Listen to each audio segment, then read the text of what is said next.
वही कुलदीप सेंगर के पास हमको ले गई थी। उसने प्रार्थनी के साथ कुलदीप सेंगर ने रेप किया। ये वीडियो शायद डिलीट हो जाए, हो सकता है मेरा चैनल खतरे में आ जाए, लेकिन इस वीडियो में जो सच्चाई मैं आप लोगों को बताने वाला हूँ उसको सुनने के बाद आप भी ये सोचेंगे कि शायद इंडिया में रहना सेफ है या नहीं।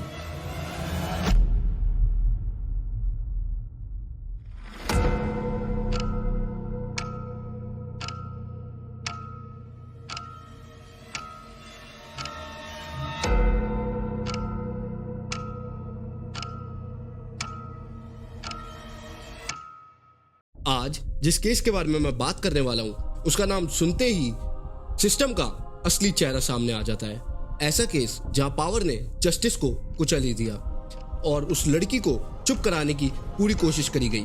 लेकिन जो मैं आप लोगों को बताने वाला हूं वो सिर्फ एक न्यूज नहीं है। ये कहानी शुरू होती है उन्नाव से, जब 2017 में एक माइनर लड़की का रेप कर दिया जाता है। Allegedly raped by MLA Kuldeep Singh Sengar और उनके भाई, साथ ही अदर एकम्प्लिस के साथ किया जाता है। विक्टिम की फैमिली ने पुलिस में कंप्लेंट लिखवानी चाहिए और एक एफआईआर दर्ज करानी चाहिए, लेकिन पुलिस ने मना कर दिया। According to the family, police ने उनको ये कहा कि कुलदीप सेंगर नेता है, कॉम्प्रोमाइज कर लो। इवेंचुअली उनको कोर्ट में जाना पड़ा अपनी कंप्लेंट लेकर। 2018 में विक्टिम के फादर ने कुलदीप सेंगर के घर पे कन्फ्रंट किया। एज यूजुअल उनको मारा पीटा गया। अब दोनों फैमिलीज पुलिस के आगे अपनी कंप्लेंट लेके गई, लेकिन सुनी सिर्फ एक साइड की गई, एमएलए की, और विक्टिम के फादर को एक आर्म्स एक्ट के अंदर जेल में डलवा दिया गया। ये केस तब हाईलाइट हुआ जब 8 अप्रैल 2018 को उस विक्टिम ने अपने आप को आग के हवाले करने की कोशिश करी सीएम योगी आदित्यनाथ के घर के बाहर। नेक्स्ट डे ही उस विक्टिम के फादर की जेल में सस्पिशियसली डेथ हो जाती है। पोस्टमार्टम रिपोर्ट ये रिवील करती है कि उन्हें 14 से ज्यादा इंजरीज हुई थी एंड ऐसी एलिगेशंस लगाई गई कि कुलदीप सिंह सेंगर के भाई अतुल ने विक्टिम के फादर को जेल में मारा है।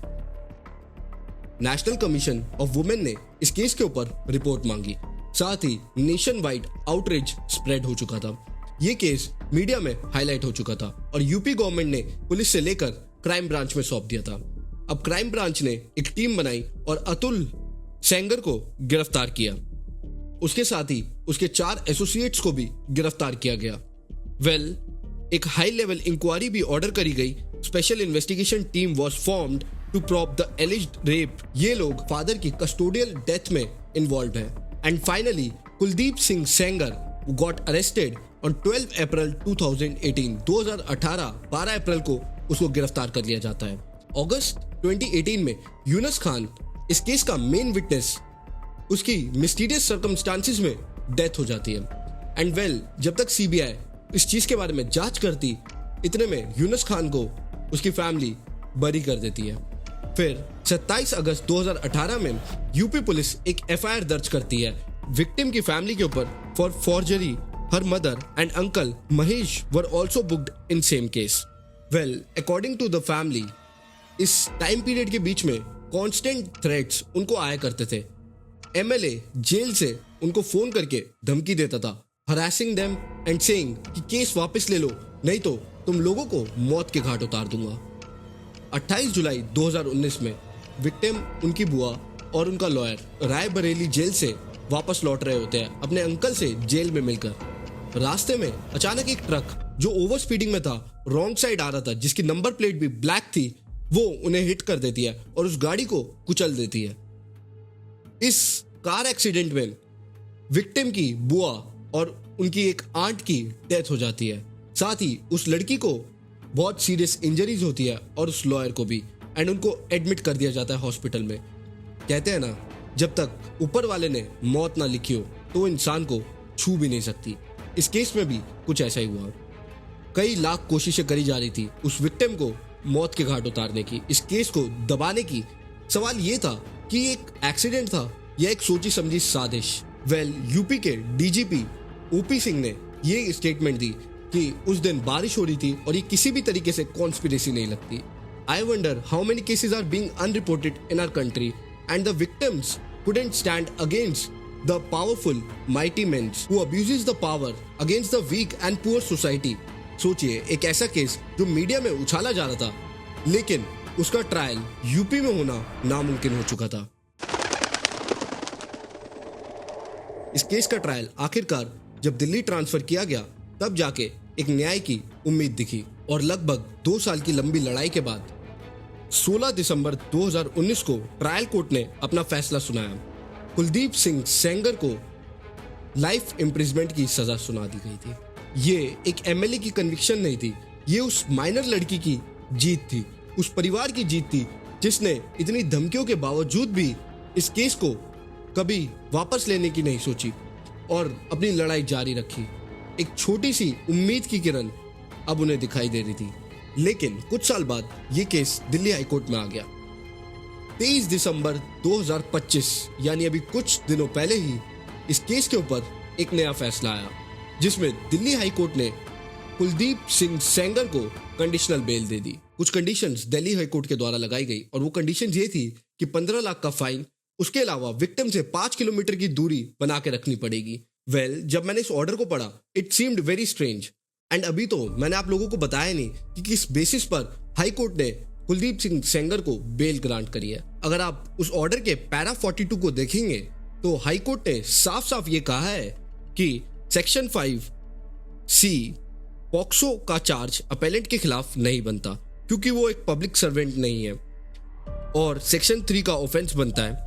साथ ही अपेलेंट ने 7 साल 5 महीने की जेल बिता दी है, जो पुराने रूल्स के हिसाब से मिनिमम से ज्यादा है। सोचिए कितनी ज्यादा, 5 महीने, सिर्फ 5 महीने ज्यादा है। तो दिल्ली हाई कोर्ट का साफ साफ ये कहना था कि सेक्शन 3 के अंदर कुलदीप सिंह सेंगर आते हैं। अब सेक्शन 3 और सेक्शन 5 क्या है, मैं आप लोगों को ये बताता हूँ। 2019 के अमेंडमेंट से पहले सेक्शन 3 ऑफ पॉक्सो एक्ट बात करता है पेनिट्रेटिव सेक्सुअल असॉल्ट के बारे में, जिसका साफ मतलब ये है कि किसी भी माइनर लड़की के साथ जो कि 18 साल से नीचे की है, अगर उसके साथ रेप कमिट किया जाता है या पेनिट्रेटिव सेक्सुअल असॉल्ट किया जाता है जिसमें पेनिट्रेशन हो, मिनिमम 7 साल की सजा या लाइफ इम्प्रिजमेंट हो सकती है।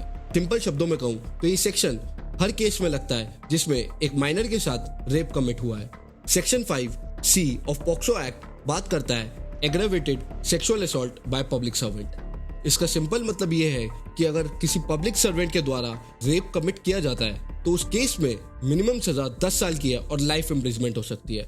ये 2019 से पहले था, अब तो खैर इसमें अमेंडमेंट हो चुकी है और मिनिमम सजा बढ़ा के 20 साल कर दी गई है, साथ में डेथ पेनल्टी भी इस केस में ऐड किया गया है। डिफरेंस अगर मैं आपको सिंपल और सरल भाषा में बताऊं तो सेक्शन 3 हर माइनर के साथ अगर रेप कमिट हुआ है तो उस केस में लगेगा, और सेक्शन 5 तब लगेगा जब किसी पब्लिक सर्वेंट ने रेप कमिट किया है किसी माइनर लड़की के साथ। अब क्वेश्चन ये था कि एमएलए जो है वो पब्लिक सर्वेंट के अंदर आता है या नहीं, एंड दिल्ली हाई कोर्ट ने अपने ऑर्डर में साफ कह दिया कि एमएलए जो है वो एक पब्लिक सर्वेंट ऑफिसर नहीं है, एंड इसीलिए ही 7 साल 5 महीने होते के साथ ही एमएलए को सेक्शन 3 के अंडर चार्ज करके सेक्शन 5C को रिमूव करके ये कह दिया गया कि उन्हें बेल दे दी जाए।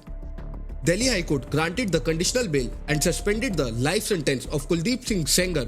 The CBI approached Supreme Court and filed a petition challenging the order. 29 December 2025, the Supreme Court put a stay on the High Court order. Meanwhile, the bail was put on hold and the convict accused will not be released from jail while the appeal is heard. मैं इस video को किसी भी political party, सरकार या व्यक्तिगत को target नहीं कर रहा हूँ। ये वीडियो सियासत पर नहीं, इंसानियत पर एक सवाल है। एक पीड़िता को सुप्रीम कोर्ट तक भागना पड़ता है अपने न्याय के लिए। क्या न्याय इतना कमजोर हो चुका है कि सच बोलने वालों को चुप करा दिया जाता है? जब गवाह बोलने से डरे, एक परिवार जिंदा रहने के लिए शहर बदले और इंसाफ के लिए सुप्रीम कोर्ट का दरवाजा खटखटाना पड़े, तो सवाल सिर्फ कानून का नहीं, सवाल ये है कि क्या सच में हम एक न्यायप्रिय समाज है? हम कहते हैं हमारा भारत महान है, लेकिन इंसाफ के मामले में हम शायद कहीं पीछे छूट जाते हैं। और इस वीडियो को एंड करते करते मैं इतना तो कहना चाहूंगा कि when the power is misused, the path becomes even steeper. But justice is not something to be given upon. It's something worth fighting for. न्याय तक पहुंचने का रास्ता सीधा नहीं होता। ये एक लंबी लड़ाई है जो कुछ लोग ही लड़ पाते हैं। Well, this was all about this video. Please subscribe to my channel and watch my other videos. Thank you so much for watching. I'll meet you in next video.